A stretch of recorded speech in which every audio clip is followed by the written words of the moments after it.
जय हिंद, वंदे मातरम दोस्तों। मैं रवि पांडे अपने YouTube channel study with Ravi sir में आप सभी दोस्तों का स्वागत करता हूं।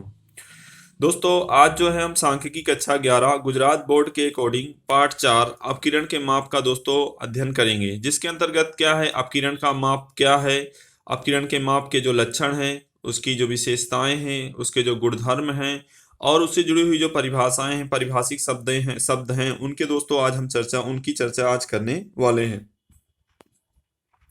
जैसे कि पिछले चैप्टर्स जो है सांख्यिकी के अंतर्गत जो है पाठ 2 सूचना का प्रस्तुतिकरण में हम आकृतियों के जो है कुछ परिभाषा देखे हैं। और नेक्स्ट वीडियो में जो है मैं आपको उससे जुड़ी हुई जो आगे की परिभाषा है वो भी मैं आपको स्पष्ट कर दूंगा। तो दोस्तों, आज जो है हम अपकिरण के माप पार्ट 4 अपकिरण के माप के अंतर्गत जो है मैं आपको अपकिरण क्या है, अपकिरण का माप क्या है, इसके बारे में दोस्तों आज चर्चा करने वाला हूँ। चलिए दोस्तों, तो देखते हैं पार्ट 4 अपकिरण के माप। तो दोस्तों, अपकिरण जिसको मेजर्स ऑफ डिस्पर्जन के नाम से जाना जाता है, तो इसकी विषय वस्तु, इसकी आउटलाइंस क्या कहती है दोस्तों। तो अपकिरण के अंतर्गत जो है इसकी आउटलाइंस कहती है अपकिरण का अर्थ और उसके लक्षण इस चैप्टर में हमें सीखना है। अपकिरण के निरपेक्ष और सापेक्ष माप के जो दृष्टिकोण है इनके बारे में दोस्तों हमें जानकारी लेनी है। अपकिरण निरपेक्ष या और सापेक्ष माप है, इसके बारे में दोस्तों हमें जानकारी लेनी है। इसके अलावा जो है ये 4 तरह के टॉपिक्स जो हैं दोस्तों, इनके बारे में भी हमें चर्चा करनी है, जिसके अंदर विस्तार विस्तार का जो है अर्थ, गुण और दोषों की चर्चा करनी है। उसके बाद दोस्तों चतुर्थक विचलन का अर्थ, गुण और उसके दोषों की चर्चा करनी है। उसके बाद दोस्तों विचलन के अंतर्गत दोस्तों उसका अर्थ, उसके गुण और दोषों की चर्चा करनी है। उसी प्रकार से प्रमाप विचलन का अर्थ, उसके गुण और उसके दोषों की चर्चा करनी है। और साथ ही साथ एक टॉपिक और है जिसका नाम है मिश्र प्रमाप विचलन का अर्थ और उससे जुड़े हुए जो है प्रश्न है और उससे जुड़ी हुई जो परिभाषाएं हैं उसके बारे में दोस्तों हम अभ्यास करेंगे। तो अपकिरण के अर्थ में क्या है कि अपकिरण का अर्थ, मीनिंग ऑफ डिस्पर्जन, हमने पूर्व के 3 अध्यायों में सूचना एकत्र करने के पश्चात उसका वर्गीकरण, कोष्टक रचना, उसकी केंद्रीय स्थिति के माप या औसत जैसी बातों का दोस्तों हमने क्या किया है, अध्ययन किया है। तो जैसे कि यहाँ पर जो है पहले हमने सूचना का जो है एकत्रीकरण, फिर सूचना का प्रस्तुतिकरण, फिर केंद्रीय स्थिति के माप से जुड़े हुए पाठों का दोस्तों हम ऑलरेडी अध्ययन कर चुके हैं। हम जानते हैं कि केंद्रीय स्थिति या औसत का कोई भी माप सूचना का सारांश अथवा केंद्रवर्ती मूल्य प्रस्तुत करता हुआ माप है। केंद्रीय स्थिति या औसत का कोई भी माप सूचना का सारांश अथवा केंद्रवर्ती मूल्य प्रस्तुत करने वाला माप माना जाता है। परंतु ऐसा संभव है कि कुछ अवलोकन औसत माप के मूल्य के अत्यंत पास हों तथा कुछ अवलोकन के इस माप के मूल्य से अधिक दूरी पर आए हुए हों। इस प्रकार समष्टि की इकाइयां या मध्यवर्ती माप से अवलोकन किस प्रकार से फैले हुए हैं, फैले हुए मतलब बिखरे हुए, कितनी दूरी पर आए हुए हैं उसे फैले हुए कहेंगे दोस्तों, वह जानना भी अति आवश्यक है।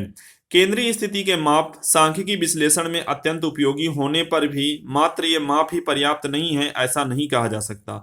एक उदाहरण द्वारा इस बात को निम्न आकृति द्वारा विवरण द्वारा समझने का दोस्तों हम प्रयास करेंगे। चलिए दोस्तों, तो इसमें क्या उदाहरण दिया हुआ उसको हम समझते हैं। जैसे कि दोस्तों एक दृष्टांत यहाँ पर बताया हुआ कि एक व्यक्ति उसके परिवार के साथ जंगल में घूमने गया। उन्हें आगे की यात्रा हेतु जंगल में एक नदी को पार करनी थी और नाव पर्याप्त नहीं थी, मतलब वहां नाव नहीं थी। वह व्यक्ति जानता था कि नदी की औसत गहराई कितनी है, 100 सेंटीमीटर है, और उसके परिवार के सदस्यों की जो औसत ऊंचाई है वह 125 सेंटीमीटर है। इसलिए उसने विचार किया कि वह सभी किसी खतरे के बिना नदी को क्या कर सकते हैं, पार कर सकते हैं। नदी की महत्तम गहराई जो है दोस्तों 150 सेंटीमीटर बताई गई है थी और उस व्यक्ति की एक पुत्री की ऊंचाई जो है 90 सेंटीमीटर थी। तो हम समझ सकते हैं कि वह सभी नदी पार करने जाए तो क्या हो सकता है। तो यहाँ पर जो है बताई गई जो सूचना है कि औसत ऊंचाई जो नदी की है वो 125 सेंटीमीटर है, महत्तम गहराई जो है नदी जो है कितनी गहरी, 150 सेंटीमीटर है, और उस व्यक्ति के परिवार के लोगों की जो औसत ऊंचाई है 125 सेंटीमीटर, परंतु उसमें से उसकी एक पुत्री की ऊंचाई जो है 90 सेंटीमीटर है। यदि यहाँ पर जो अवलोकन फैले हुए हैं तो यहाँ पर यदि कोई भी व्यक्ति नदी के अंदर जाता है तो वो डूब सकता है। अतः स्पष्ट है कि मात्र औसत ज्ञात होने से अवलोकन के फैलाव की सूचना जाने बिना हर उद्देश्य पूर्ण हो ऐसा भी नहीं कहा जा सकता, यानी प्राप्त हो। तो मतलब कि ऐसा नहीं कहा जा सकता कि औसत मिल गया तो औसत के आधार पर मतलब क्या है कि हम निश्चित कर सकते हैं कि यहाँ पर जो है जो अपकिरण के माप है उसमें मतलब एक विशिष्टता देखने को मिलती है, योग्यता देखने को मिलती है। दूसरा एक उदाहरण यहाँ पर दिया हुआ है कि देश के व्यक्तियों की औसत आय या देश की प्रति व्यक्ति आय, पर कैपिटा इनकम जो है, औसत आय अर्थात प्रति व्यक्ति आय देश के लोगों की आर्थिक स्थिति का सूचन करता हुआ औसत का एक अत्यंत महत्वपूर्ण माप है। परंतु इस माप द्वारा देश के लोगों के विविध वर्गों की आय किस प्रकार से वितरित होगी उसके संबंध में कोई निर्देश मिलता नहीं है।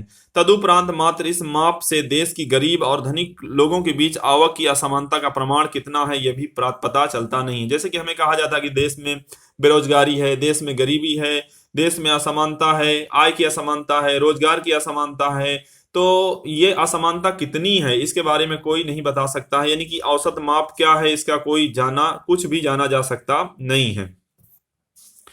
इस प्रकार किसी भी सूचना के अध्ययन हेतु हमें उसके विविध लक्षणों को पहचान पहचान लेना चाहिए। हमें जो जानना है, जानने से मात्र कुछ लक्षणों के संबंध में केंद्रीय स्थिति माप जान सकते हैं, परंतु सूचना की अधिक गहराई से समझने के लिए उसके अपकिरण का प्रसार अर्थात अवलोकन के फैलाव को मापना चाहिए। औसत के माप के साथ साथ अवलोकनों में रहे हुए चलन वेरिएशंस बताते माप ऐसी सूचना या जानकारी प्रदान करते हैं। इस अध्याय में हमें सूचना के अवलोकनों में रहे हुए चलन यानी औसत माप से अवलोकन कितनी दूरी पर पसरे हुए हैं यह संबंध में अन्य विविध मापों का दोस्तों यहाँ पर अध्ययन हमें करना है। जैसा कि हमारा अनुभव कहता है कि दो या दो से अधिक समूहों के अवलोकनों उनके औसत माप एक समान होने पर भी कई बार कुछ बातों में एक दूसरे से क्या होते हैं, भिन्न होते हैं। जैसे कि दो विद्यार्थी जो पढ़ने वाले होते हैं, सेम मार्क्स लाते हैं, सेम क्लास में पढ़ते हैं, परंतु उसमें उनमें भी क्या होती है, कहीं ना कहीं मतलब क्या है, भिन्नता देखने को मिलती है। दो अलग अलग कंपनियों के जो प्रोडक्ट रहते हैं, तो चाहे वह खाद्यान्न प्रोडक्ट हो या कोई भी हो, तो मतलब उसमें भी क्या है, कहीं ना कहीं थोड़ा थोड़ा डिफरेंस देखने को मिलता है। तो यहाँ पर यही कहा हुआ है कि वो मतलब क्या है कि दो या दो से अधिक समूहों के अवलोकन उनके औसत माप एक समान होने पर भी कुछ बातें जो होती हैं वो एक दूसरे से क्या होती हैं, अलग होती हैं। जैसे कि इन समूहों के अवलोकनों का उनके औसत माप के फैलाव एवं अवलोकन में रहे आंतरिक चलन कैसे होते हैं, भिन्न भिन्न होते हैं, जिससे समूहों की तुलना मात्र औसत माप के आधार पर करने के बदले उन अवलोकनों में रहे हुए चलन को भी ध्यान में लेना सलाह भरा या इच्छनीय माना जाता है। इस बात को समझने के लिए हम एक उदाहरण और लेते हैं। जैसे कि माना कि एक वित्तीय विश्लेषक तीन कंपनियां ए, बी और सी के धंधाकी क्षेत्र के विषय में अध्ययन करता है, तो उन्हें तीन कंपनियों के अंतिम 5 वर्ष के लाभ का विवरण निम्नलिखित रूप से मिलता है। तो यहाँ पर दोस्तों हम देख पा रहे हैं कि यहाँ पर जैसे कि विवरण बताया हुआ है, विवरण में जैसे कि यहाँ पर 5 कंपनियां, 1 2 3 4 5 कंपनी का जो लाभ है, तो देखा जाए तो पहले वर्ष में 30 लाख, दूसरे वर्ष में 30 लाख, तीसरे वर्ष में 30 लाख, चौथे वर्ष में 30 लाख, पांचवें वर्ष में 30 लाख। मतलब यहाँ पर चलन की जो भिन्नता है वह शून्य है, मतलब कि सभी वर्षों में समान प्रकार से लाभ हुआ है। बी कंपनी का लाभ देखा जाए तो 15, 30, 30, 45 इस तरह से हुआ। तो मतलब पहले 15 लाख था, 15 लाख से बढ़ के 30 लाख हो, डेट मीन्स 15 लाख का डिफरेंस आया। फिर इसी तरह से समान, फिर उसके बाद जो है 15 लाख का डिफरेंस इस तरह से जो है देखने को मिला है। उसी तरह से यहाँ पर भी हम क्या कर सकते हैं, तुलनात्मक अध्ययन कर सकते हैं।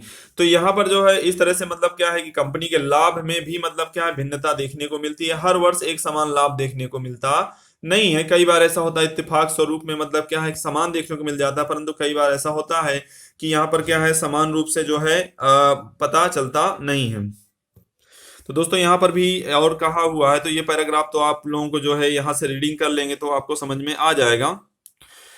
तो आपको ये याद रखना है कि औसत यानी माध्य माध्यिका भुजटक एक समान होने पर भी उन कंपनियों के वार्षिक लाभ में फैलाव के संदर्भ में एक दूसरे से बहुत अलग होते हैं। इस प्रकार तीनों कंपनियों के मात्र लाभ के औसत माप के आधार पर सांख्यिकी विश्लेषण करके तीनों कंपनियों के लाभ समान है ऐसा तारण निष्कर्ष निकालना भूल भरा और गैर मार्ग में ले जाने वाला हो सकता है। तो इस प्रकार मात्र एक समष्टि के लक्षणों के अध्ययन के लिए नहीं, परंतु दो या दो से अधिक समष्टि के तुलनात्मक सांख्यिकी अध्ययन हेतु भी समष्टि के अवलोकनों का प्रसार या फैलाव की जानकारी प्राप्त करना क्या है दोस्तों, आवश्यक है। तो दोस्तों आज के सेशन में यहाँ तक की ही दोस्तों हम आज जो है चर्चा करेंगे। इसके बाद की चर्चा है आगे के सेशन में दोस्तों करेंगे। और मेरे channel study with Ravi sir को दोस्तों जो है लाइक करना, सब्सक्राइब करना, शेयर करना भूलना नहीं है, और अपनी स्टडी पे भी खास करके ध्यान रखना है। जय हिंद, जय भारत।